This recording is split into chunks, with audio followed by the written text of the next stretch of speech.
we have our guest speaker all the way from Berlin, Dr. Arndt Pechstein. You're an agile coach, change consultant, and business culture catalyst. You come from an agency called phi360. You're known as an energetic blend of a scientist, serial entrepreneur, business coach, restless athlete, and passionate human being. In addition, you hold a PhD in neuroscience, have a diploma in biochemistry and biotechnology, and you have a specialist background in biomimicry, agile and design thinking, circular economy, and digital business models. You advise companies and organizations on agile transition, innovation, adaptive leadership, new work, bio-inspired disruptive innovation, and a new digital mindset. Your mission is about shaping a just, sustainable, and desirable future. In addition to that, you're also an inspiring keynote and TEDx speaker. I welcome you to share your thinking related to design, impact, and meaning. And I guess the idea of bringing your knowledge and approach to creating and designing sort of different decision-making architectures, shaping how we behave or collectively change the way how we do things is kind of your special trait. So stage is yours. Welcome. Thank you very much.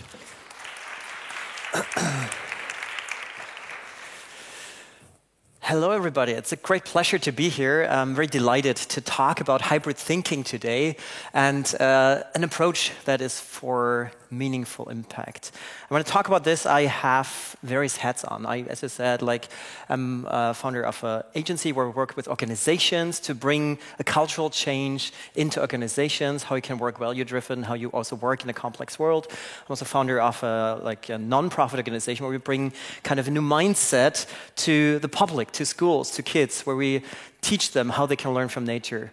And I'm also coaching design thinking at the Hasso-Plattner Institute, at the School of Design Thinking, where I basically infuse this mindset and these values into the human-centered design approach, because I believe that is very important to change the future. So I would like to start with a quote from Sir Peter Blake, who said, "New technology is common, but new thinking is rare." And we see the world and we see technology developing, and we always focus on digital change and technology and think technology can change the future. And yes, it's true, it influences us and it changes our behavior, but I don't think that technology alone will solve all the problems. So we have to massively transform ourselves and our societies, and that's what I want to catalyze and help to drive this change. Now, my background, as you said, is actually from neuroscience and biochemistry. And I was looking at how we learn, how our brain works, and I liked this a lot. I did a lot of basic research. I was in basic research for almost 10 years. Also in Scandinavia, I did my second postdoc actually at the Karolinska Institute in Stockholm. And I liked it a lot, but I always thought I don't want to just publish things in journals. I'm not after this impact factor. This is what you're measured by as a scientist, but I wanted impact. So I wanted to apply these things I actually figured out. So I thought, okay, how can I combine my passion about nature and about biological systems and how all this works, complex adaptive systems, to bring it into human problem space. And this is how I discovered and studied biomimicry, a design method where you look into nature, and I'll go deeper into this later, and look into natural design strategies, because apparently they have been very successful, otherwise we wouldn't sit here, and how we can translate these things and abstract them to human problem solving. And this naturally brought me to other methods, because even if you have the best ideas or inspirations from nature or any model that gives you values or inspiration, it may fail if you do not recognize that you also need to think about the human being and behavior. So how do we basically build for people in a human-centered way? Because we need to understand their behaviors and their needs. And that brought me to design thinking and agile, and I'm basically bringing these things together. The question is, though, why do we need to change? Why do I stand here? Why do we have these kind of formats? Why do we talk about change and disruption and all these things? And for this, as a scientist, I brought a little experiment, a piece of paper. So this is a regularly shaped sheet of paper, A4 size. How often do you think I can fold this by half, turn it 90 degrees, fold it by half, turn it 90 degrees, and so on? Just shout numbers. How often can I do this? 7? More? 12? That's endlessly. Whoa, okay. We don't have enough time for endless folding here. I'll try 12 now. Okay, number 1. Number 2. Number 3. 4th time.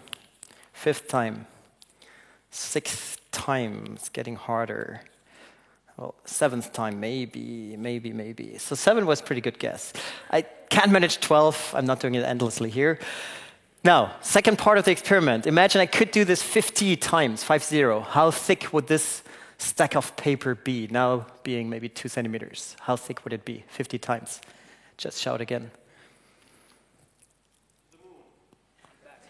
Pretty good, actually.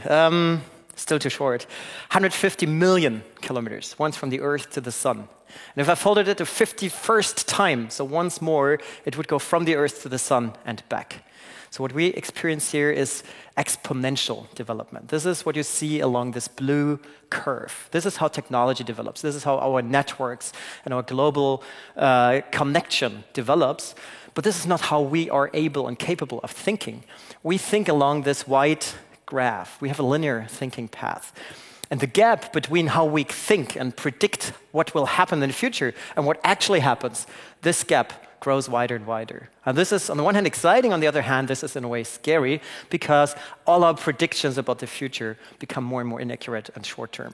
So how do we solve this dilemma? And this is a problem. So we need to work on our mindset. We need to work on the culture. And this is true for organizations. This is equally true for societies. We can have the best strategies, but if the culture is not the right one, the strategies cannot live and they will not survive. So culture eats strategy for breakfast. This is an old quote from Peter Drucker, and it's so true, and it's so true for today's world. Because we're using the technology of the 21st century, we all have all these technologies and we're getting more and more of these things, but very much we're based and judging and working in a mindset of the 20th century, with the processes, with the values, with the basic assumptions, with the principles. And the question is, do we have a cultural fit here? Do we have a fit or a misfit of what we actually need and what we actually do? And this is a big question, and we have to tackle this. And there are things that we cannot influence, like trends, technologies, all these things that basically come upon us, and we can just only partially deal with that. But there are other things that we can influence, which are the values, the assumptions, the basic beliefs we have. And these are the artifacts we use in our organizations or in our society, or the processes that basically manifest a certain way of how we think. And this is something we can change. The problem, though, is that we're coming from 200 years of industrial revolution, of enlightenment, which was great to achieve what we have achieved, but they basically brought us into this conveyor belt mindset, into a fixed mindset where we think in disciplines, where we think in boundaries, where we think in separation more than in connectivity. And just to give an example, even up until today, we're educating kids for the most part, in most parts of the world, in this kind of military-style education system. So we expect them to run through an education system that is fragmented, where everybody learns the same, they are graded, they're in a competition, and we expect them then, when they come out of school, to solve complex problems in collaboration. That's crazy. Which leads to mental models that are also fragmented, that are in disciplines. So we think, okay, this is one discipline, this is one expertise, this is how we see the world, how we build our models. And that led us in the past to build organizations and systems that are hierarchical, that are top-down, and that are siloed, which we're trying to break now. And eventually we also structured our work into standardized mechanisms, into separation between different departments, and that becomes increasingly a problem. So how do we solve this? And this is basically, how do we transition to this 21st century mindset or zeitgeist?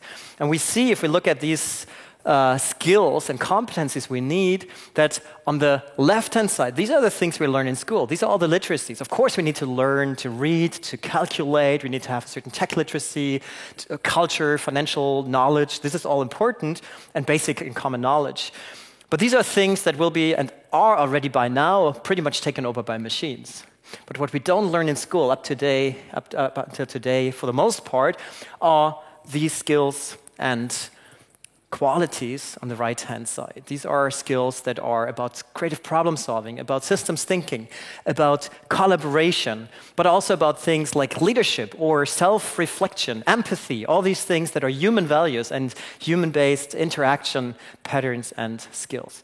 And these are things that at least for a longer time cannot be done by machines. And these are things that bring the human potential back into the workplace, into organizations, into society.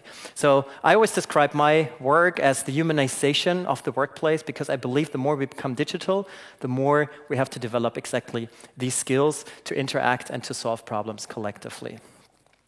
Now, this is exactly the point that I mentioned earlier. It's not about the automation only. Of course, we do that, and that's great, and it's good that we basically outsource things to machines that we shouldn't do or don't want to do, and that they are better at, but we need and we can, with this kind of potential, humanize our environment, and this is very powerful.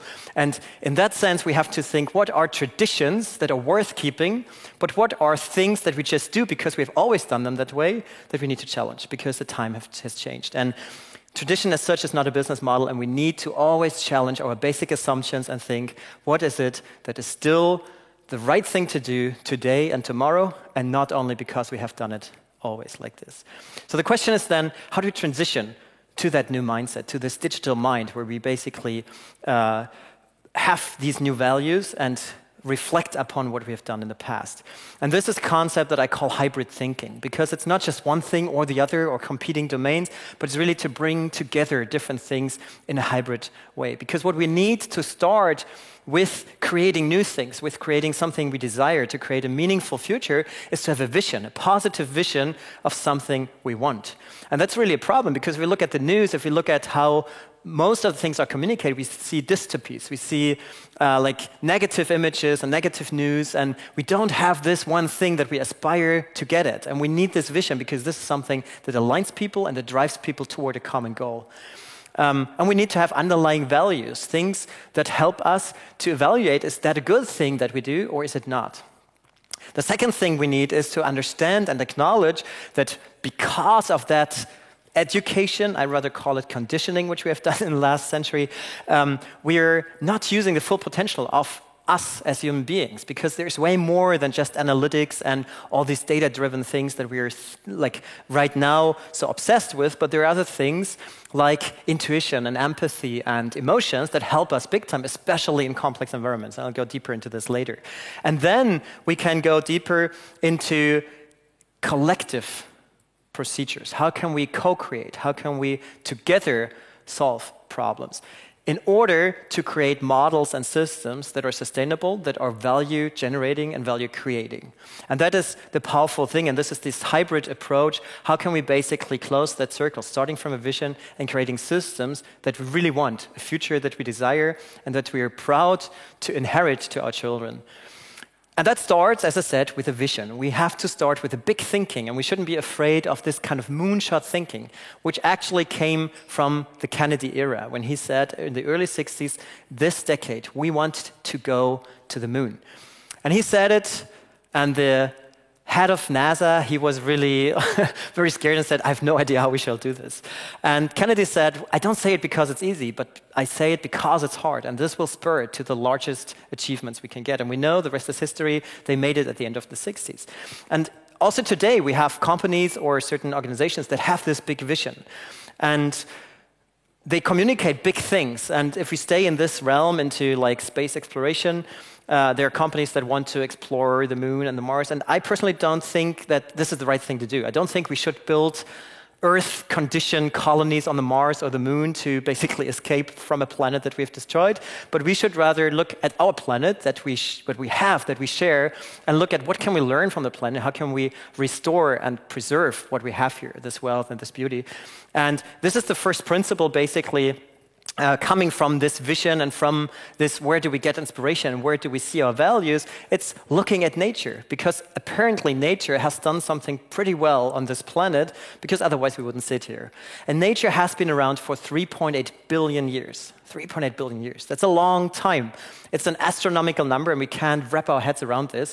And in order to make it a little bit more tangible, to get a feeling of how long this feels, I compressed the age of our planet, which is even older, 4.5 billion years, into 1 year, January till December. We all have a feeling of how long that feels. And if we do this, then planet Earth started to exist on the 1st of January, and it was not until the 25th of February that we had the first life on our planet. And then it was only in September that we had the first sex, which spurred diversity. We generated a lot of different species. And then only at the beginning of December, the life moved from water to land. So this was a very important event for the diversification, especially of land species. And then it was only around Christmas time that the dinosaurs went extinct. And we always think this was an unsuccessful, several species, dinosaurs, but we have to remind us that they lived way longer than we do as humans, like hundreds of millions of years, and it needed an extraterrestrial event to extinguish them from the planet. We can do this ourselves already. So if we look at us as human beings, the modern human, we are less than half an hour old on this planet calendar. And if we think about what we think is the pinnacle of evolution, the Industrial Revolution, that is less than 2 seconds. 2 seconds from where we take all our inspiration, our innovation, where we look into patents, and then we design our future technology. And the question is that really all we can get inspiration from and get our values from? Especially in a time where we come from a last century or a couple of centuries, where we know this linear thinking doesn't work anymore, and we need this new mindset, this kind of exponential thinking. So therefore, maybe we should look into different methods, and this is what we call biomimicry. When we look into nature, bios, from the Greek word bios and mimesis, the imitation or emulation of nature. It's not to copy nature, it's not about building something that looks like nature, but it's really to understand what are the underlying design principles and the functions of a biological system, and how can we abstract it in order to solve our problems. And this could be in material space, this could be a structure, this could be a technology, this could be like a process or an entire system or an organizational structure. I'll give you 2 examples just to make it a little bit more tangible. First example, what you see here is a humpback whale. And if you look at the front side of its flippers, you will see that they are not straight. And this is so much unlike our design. If we look at airplane wings or wind turbine rotor plates, they are all straight. They would never have this structure. Why do we build them this way? Because we know we try to avoid turbulences.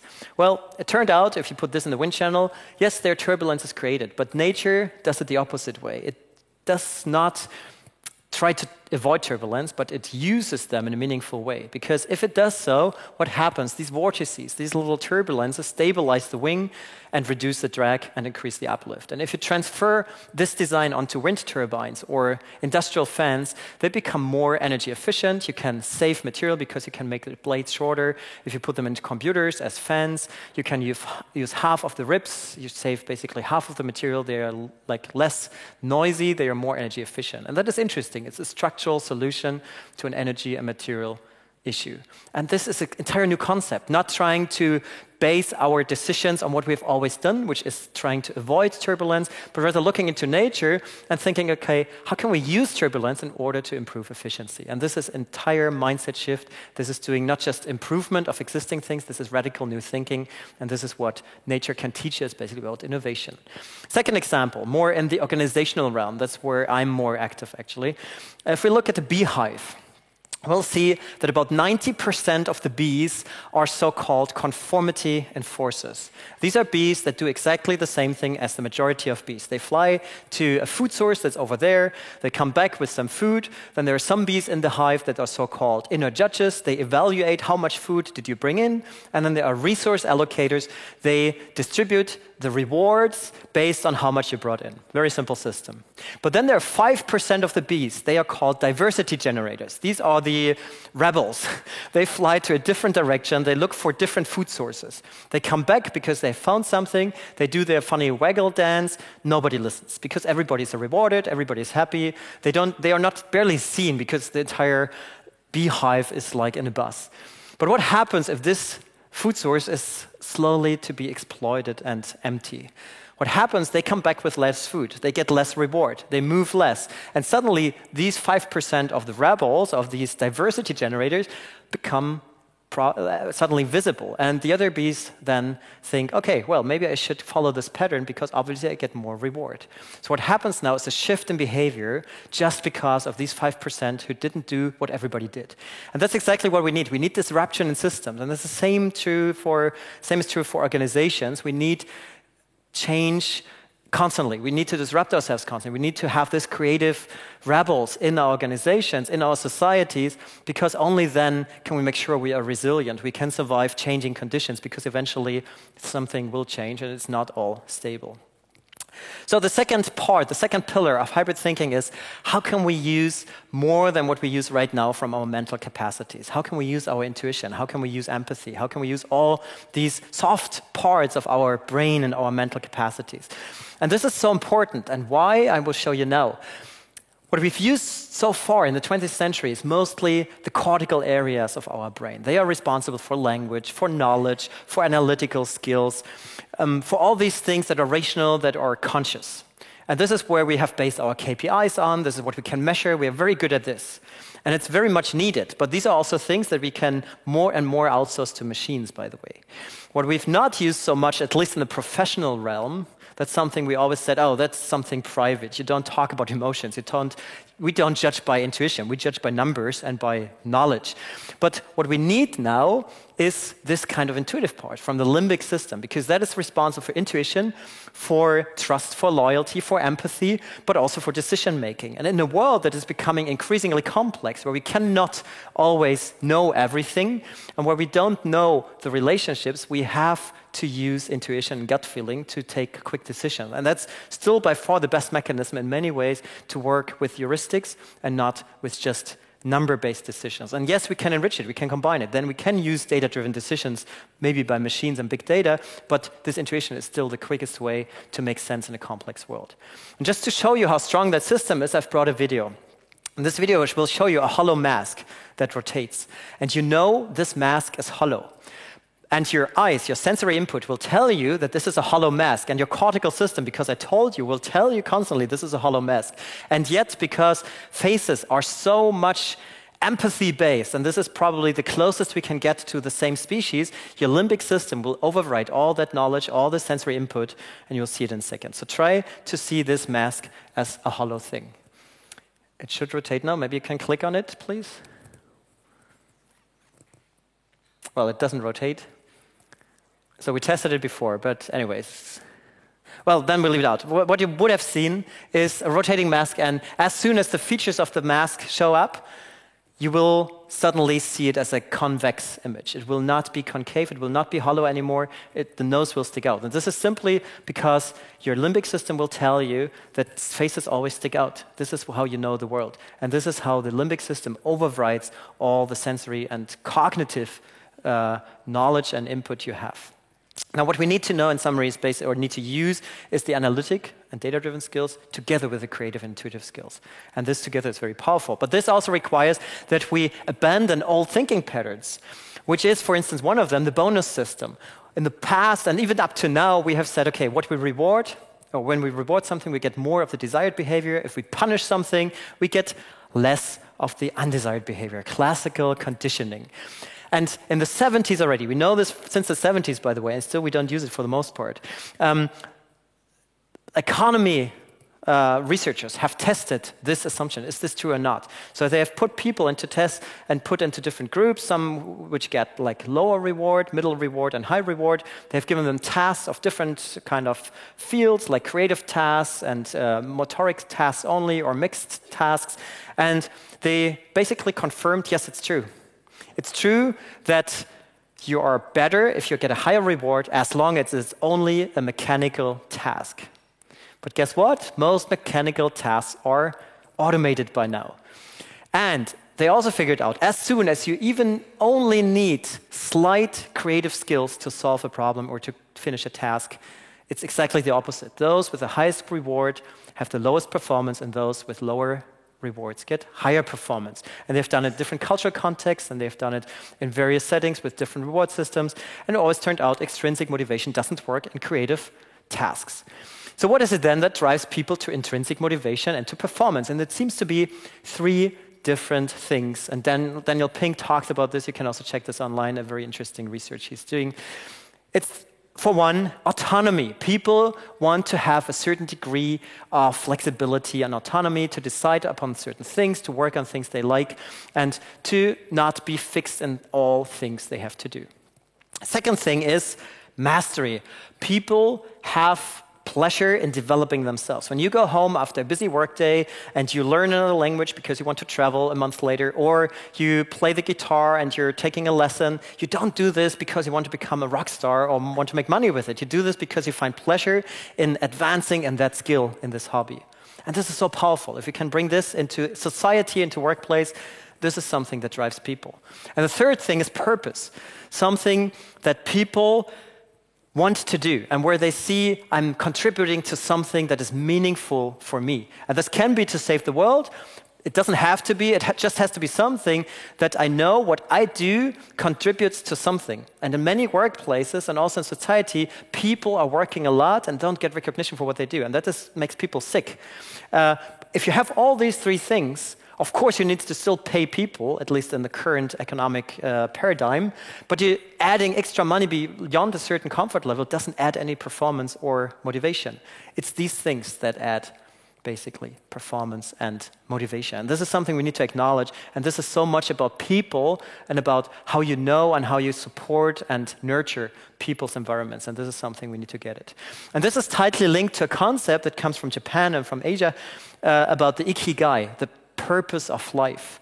And if you achieve this, and if everybody in society achieved this, we would be much better societies. What is that about? The first thing is to know, and for that we already need to change our education system. What are you good at?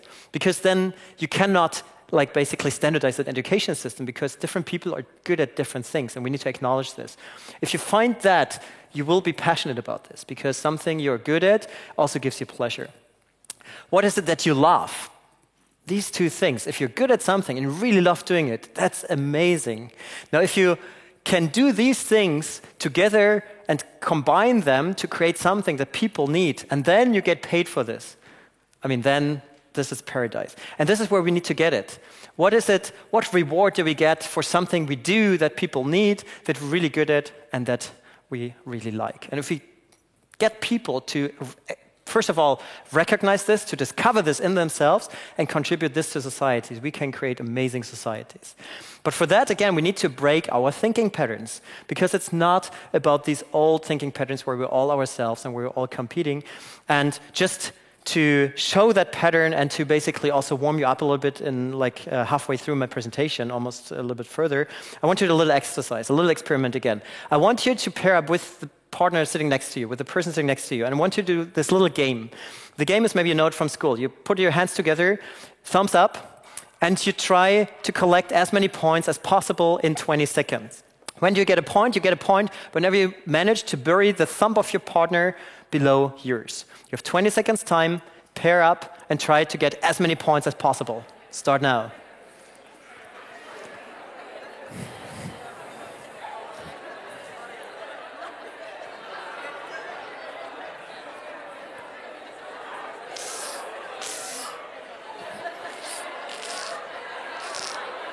Okay, stop. Let's see. Okay. Let's see how many points people got. How many points did you get?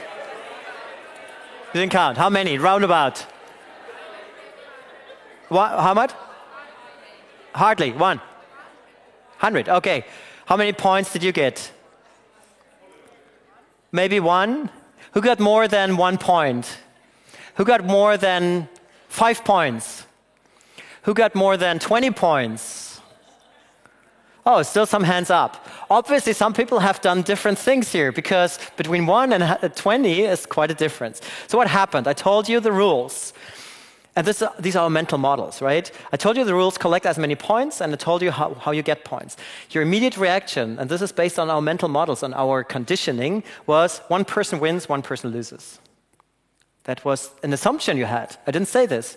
So what made you, basically the unintended consequence was that you went in straight competition and you actually both lost. Because compared to people, and this is the different paradigm, interdependencies, what if you collaborate, if you allow the other person to make points, you individually and collectively make more points. And that is exactly the point I want to make. How can we transition from these kind of patterns and thinking patterns to new patterns, because then collectively we can maybe create more value. And this is the third pillar of hybrid thinking. How can we connect and co-create? How can we collectively shape our future? Because alone we are not able to do that. Who of you has like this kind of encyclopedia at home still? Oh, I see some hands. Who of you, of those who raised their hands now, uses this or used it in the past 5 years regularly to look things up? I still see one hand, okay. Okay, it's like history. Well, what do we use nowadays? Most of us probably use that. To look up things we don't know.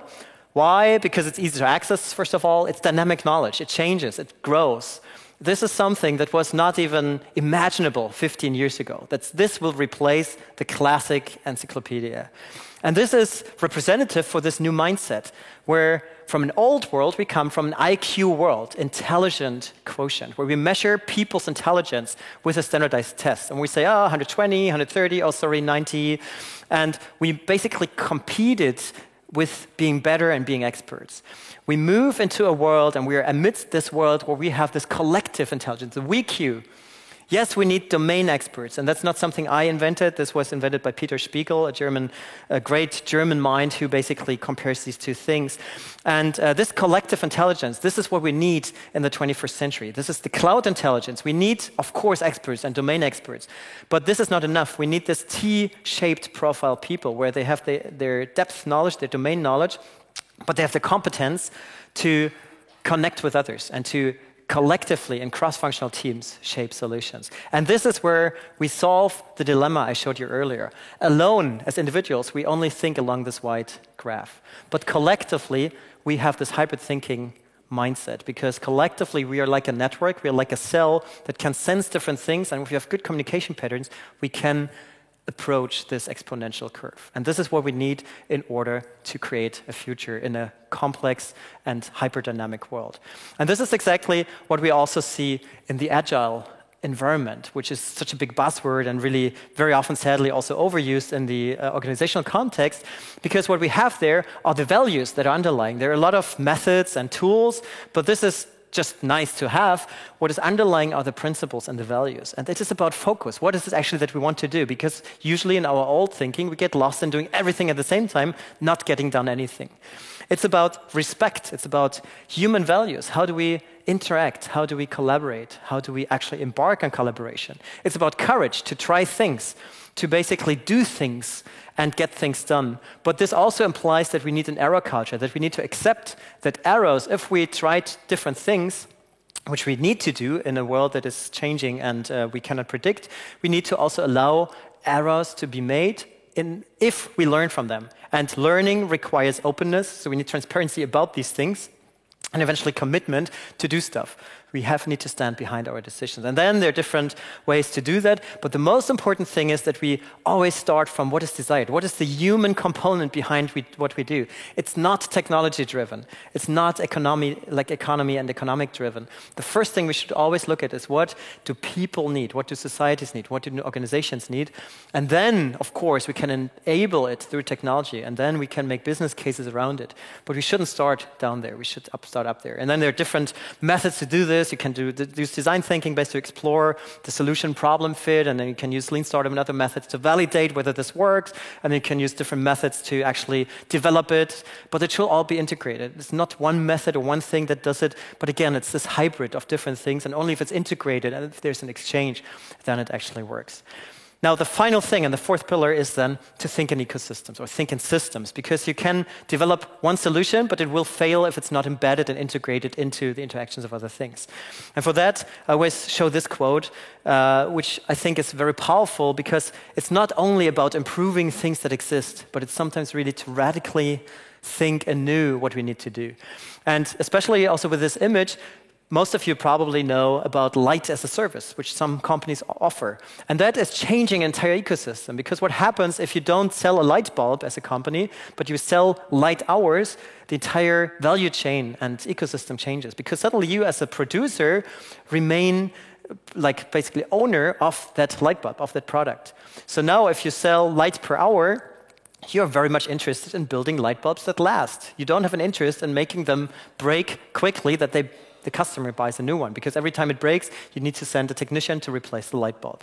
If you anyways have the property of this light bulb, you can as well build it in a way that you can take out the materials again, the resources, because it's much cheaper to take resources that you already own as opposed to buying them on a market where resource prices go up. So you work towards the circular economy by changing business models. But for that, you need to think in systems, in ecosystems, and you need to think what is actually what the user wants, because the user doesn't care about having a light bulb. It's actually a pain to buy the right light bulb and then to know where I need to dispose it if it's broken. And this is where we need to bring it all together, creating systems that work, that create value, and that create value for people, for organizations, and for the planet, because we're more resource efficient. And this brings us to a new paradigm of how we actually approach things, because in the past, and this is the Canavan model, which was developed by David Snowden and some others, about how different contexts define how we have to work and respond, and with which methods we have to work. If we have simple contexts and we know exactly what we know, we can use top-down hierarchies, we can use standardized processes, we can use best practices, all worked perfectly fine. Then we have complicated contexts. Complicated contexts are contexts where I know what I don't know. And for those things I do not know, I simply get experts, and those experts help me to get the job done. If I disassemble a car, which I maybe even couldn't do, but then I would try to put it together. It's complicated. I can't do it because I don't know these things. I get an expert, a mechanic, and they can do it, done. Good practices work there. There's not just one way to do that. There are probably 10 good ways to do that, but it's still very predictable, and you can use routines and very predictable ways of solving things. Interesting, it becomes in the complex area, and this is where we are right now when it goes about innovation, about society, about people, about strategy, all those things we cannot predict and where we have basically no linear cause and effect. This is where we don't even know what we don't know. These are unexpected things, and there we need to experiment, we need to iterate, we need to try things, and this is where we will also fail sometimes, but we need to learn. So we need this error culture, we need these agile methods and all these things. And then we are in the crisis, which can always happen if some unpredictable things happen. And then we need to quickly decide what are the right methods to use and how can we approach it. And we can use it as a chance and to somehow disrupt us and to basically reset our organization or our structure, whatever we have. But it's important to basically acknowledge this can always happen. That's why we need to build this resilience into systems. It cannot just be maximized and not just based on efficiency. It has to be built basically about robustness. Up there, hierarchies work quite well. Here, we need this collaboration, this kind of network approach only there. And this is also where we need all these things, intrinsic motivation. We need to engage with people. It's not about efficiency. It's about doing the right thing and not just doing it as fast as possible. So let me give you one example at the end, a very short one, how we can redesign a system, how we need to rethink entire systems. It's not just about optimization, it's about radically new thinking of entire systems approaches. And this is a project we did actually with a car manufacturer 4 years ago, where we were looking into how does mobility of the future look like in the city. And I personally have a car, I also like driving cars, but it was not about redesigning the car, making the car more efficient, because I personally think the car is not appropriate for the city of the future, or not even the city for the present. We see traffic jams, we see congestion, we see pollution, and all these infrastructures that are not really conducive to human living. So we did this as a collaborative approach. There was the head of innovation from Schindler, the elevator company, who do mobility in the vertical. There was Max Schwitala, the architect from Berlin. And we from basically biomimicry and design to look into solving that problem. And this was a case study for Berlin. And if you look at our urban systems, we see the following. We see 70% of the urban space is used for cars, driving or standing. Just 30% is for people. You may wonder, what do we build cities for technology or for people? Next number, it's about 1.3 people per car that are on average in a vehicle in Berlin, whereas it could fit 4 to 5 people. A car, and this is a crazy number, a car is only used 5% of its time. 95% of the time over the lifetime, it's standing. It's not used. And the craziest number was that up to 2/3 of the traffic in the city center of Berlin is traffic in search for a parking lot. Traffic to look for a space, to not use your car 95% of the time. This is mental. This is crazy. No business model would survive. No biological model would survive. And yet, we accept it on a systemic level. So we thought, okay, how can we disrupt this? How can we get away from that typology of a car that hasn't changed for 100 years, where we have a motor block, we have a cabin, a passenger cabin, a trunk, 4 wheels, we have aerodynamics, In a city where we move with 50 to 60 kilometers an hour, aerodynamics are really negligible at this speed. So why don't we build a car or a vehicle from inside out around the user, saying, okay, it's 1 to 2 people on average. How can we build a modular system that can scale up and down according to the needs, which is much more flexible, much more adaptable to the needs. If we're talking about future mobility, this was about 2050. Of course, this will be autonomous. Of course, this will be cloud-based. Most likely, it will not be ownership-based. So these were all things we integrated into this design. And we thought, okay, learning from nature, how can you build a system that is more scalable? And it needs to be modular. So it's very easy. You can't just build things that are big, like even a train or like a subway. They are big and you can fit in 100 people, but sometimes there's just 5, so this is way too much. So how can you build a system that is more modular? But also, how can you build a system that is more multifunctional? Because no matter what system, even if it's an automated fleet, will be used at max at certain times. Because at nighttime, for instance, it will not be used to the maximum capacity. So how can you maybe integrate people transport with cargo transport? Why don't we couple this, at least for smaller cargo, that you even get your small packages you ordered automatically with the next vehicle you get the next morning when you order it via your app? So these were just things we tried to rethink how mobility could work, but also there was one important factor. How can we bring back the human component in mobility? Because right now, especially about individual transport, everybody gets in their car, they're isolated, not talking to anybody, but we're social human beings. So how can we combine common interests, common destinations, and this is where the elevator company came in, because they have this destination control. Similar destinations, similar routes. So why don't we couple people based on interests and get them together so we can create entire ecosystems where people meet, exchange, and create basically more social interaction. And yes, it could look nice. Of course, the engineers or designers from Audi, they wanted to make it look nice. This was not our task. We really wanted to rather transform urban space and to reclaim urban space from something that looks like this today into something that is more livable, that provides more life quality and brings functions back that actually serve people and not technology. And the final design was sitting in that vehicle, which we call the flywheel, and then you basically do the first and the last mile on the surface. But then you combine it also with public transport. But because even that system, which is 10 times more expensive than the road system, is also not used at maximum capacity. You see, you stand at a platform, you wait, you use a train that is way too large or it's too crowded. So why not using infrastructures that are existing, where you have basically also a protected infrastructure for autonomous driving? We're solving a problem that we can't solve right now because people are constantly walking in front of autonomous cars.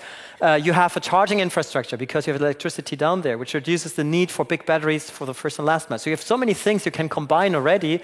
You can couple these things basically based on common destinations. So you basically increase social interaction. And then maybe you have met your neighbor and you're coming up to this new urban environment again, and you exchange with your neighbor or with somebody from your neighborhood, and you spark this human exchange again that got lost in these big cities. So this was a design concept and vision that we proposed, and then because it's not ownership-based, it's not a status symbol that you park 95% in front of your house, of the time in front of your house, it's something that can move on, serve other people, or be used for cargo transport. And this was a concept that we proposed. Of course, it was not done by that company. The good thing is that this year there's a startup that actually does a very similar thing. And we made this open source. That was very important for us. We didn't want, because we expected this to end up in a drawer, we said, okay, we want all this, what we create, to be open source and be published, which it was. And now this year we saw a startup from Italy. They create a similar system. It doesn't go underground, but it's modular, it can couple, and they build it for Dubai. So it's not Europe, it's not established companies, it's small companies, it's different markets. So this is something that we should think about. It will happen, and there are new entrepreneurs that have a new spirit and a new kind of vision of also doing social entrepreneurship and doing something meaningful.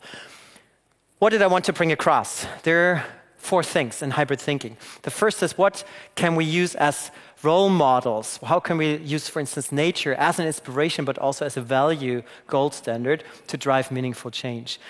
What can we as intelligent actors basically use more of our mental capacities? How can we use and tap into our intuition and into empathy and exchange? How can we create collaboration as the main theme and meme to create solutions? How can we connect and co-create? And finally, how can we integrate into systems and create systems that are holistic and where we understand the interdependencies and create systems that are meaningful. I would like to end with a quote from Buckminster Fuller, who said, well, we're not capable of really predicting the future, and we are even less so in the future because it becomes faster and more exponential, but a way to predict it is to design it. So we should take an active stance in creating a purposeful and meaningful future that we are proud to hand over to our children. This is why I do my work, and I'm very happy to bring this across here. Thank you very much.